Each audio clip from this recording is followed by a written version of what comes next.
Hey everyone, welcome to the first edition of the Legends of Runeterra Weekly Watch. I'm Shadox, and I'm planning to do these weekly on Mondays to go through some of the things that have happened in the past week and that are coming up in the week, such as tournament info, ladder, community spotlights, and Riot news. So let's get started.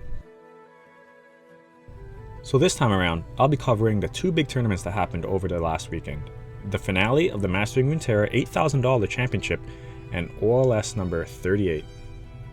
OLS had a great turnout of 66 players, and in the end it was Snipecross GG, Sonic Holic, Alex, Mtux, Phoenix Didico, Kevor24, Arc Arax, and Tomate Mystico making top cut, with Snipecross GG taking it all home, with Kevor as the runner-up.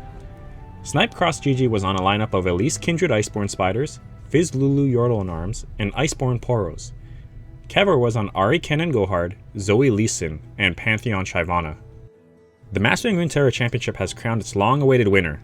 After 6 qualifiers and this final tournament, Hydra's Finny has won it all. With their lineup of Ari Kennen Gohard, Spider Aggro, and Pirate Aggro, they took down Phoenix Black Sparrow in the finals. Black Sparrow was on Ari Kennen Gohard, Darkness, and Pantheon Taric. The rest of the top 8 was Maybe Next Time, Grave Trail, Aoi, The Tank Busta, J Tamanda, and Broken Ball. Really interesting showing of lineups between the finalists of both tournaments. 3 out of 4 of them had Ari Kennen, but all of them had different pairings with it. And also notable is that all 3 versions of them were the Shadow Isles Gohard version, so it seems that might be the better version for tournament play over the streamer version. For the one lineup without Ari Kennen, I guess it shows that going big and wide can still win games really well. So for reference, I'll mostly be covering tournaments that are open to America's players, and you can find the links for the tournaments in the description below. If I catch wind of any EMEA tournaments, I'll try to feature them here too. For Asia Pacific tournaments, I don't have a reliable source of their tournaments, so I won't be covering them. I'll probably avoid covering the Open to Brazil only tournaments as well, since there's quite a few of them. But if you take a look on Battlefy, you'll find a bunch of them like the Runescola Opens, which happen multiple times a week, or check out their website, which I'll also link in the description, and you can find the tournaments tab there. Upcoming tournaments that are happening this week are Mastering Runeterra's Wednesday Night Runeterra is on February 2nd at 8 PM EST. It's a free-to-enter, no-prize, Riot Lock Swiss bracket tournament. It's open to the Americas region. RuneterraLife's Runeterra Rumble is on February 3rd at 6 PM EST. It's for the Americas server, free to enter, with a $100 prize pool. It's Riot Lock format, single elimination until top 4, where from then on it becomes a double elimination. Runeterra Academy's top 8 is being played out this week. It's reaching the conclusion of this large team league tournament, which has spanned over weeks of fierce battles, trash talking, and underdog upsets. Be sure to check out their Twitch channel to catch up with the action at twitch.tv/Runeterra Academy on February 3rd at 8 PM EST. The Magic Misadventures Seasonals Tournament is the Riot Seasonal Tournament on February 5th. For those who are new or don't know, it happens at the end of every season, and to qualify you need to have been one of the first 324 players who have won a last chance gauntlet, or be in the top 700 Masters players by the cutoff time.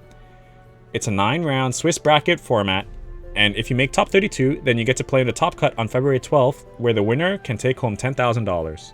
Since the time varies by region, take a look at this picture for the Masters cutoff time, check-in times, and the round 1 start time here. A link to the full schedule should be in the description. The top 3 most played decks on ladder the past week are Darkness, Lurk, and Scouts. While it may come as a surprise that Ari Kennen isn't up there at the top, it's probably because those who play Ari Kennen are already sitting comfortably at the top and don't need to play ranked anymore. For an in-depth report on the ladder meta, please check out Mo's weekly meta report. The link will be in the description. And here we have the front page of ladder. With this being the last week of the seasonals rank cutoff, I guess we'll see if they decide to hold their position after rank locks, or play it out and possibly tank their LP. Out of the 7 players here that I can inspect, we've got 4 Ari Kennens, 1 Demacia, 2 Shadow Isles, and 1 Mono Ionia, 1 Scouts, 1 Jace Lux, and 1 TF Nami. Not much from the side of Riot, though we did get a small bug fix patch that changes a few things like the Worldbreaker board shaking. In terms of the community, everyone's favorite cephalopod plans to play on an anonymous account for the next month or so in order to find his self-worth.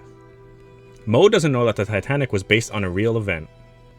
And probably the most interesting, the Twin Suns podcast has created a debate on if LOR's ranked ladder should be an open decklist format or a closed one.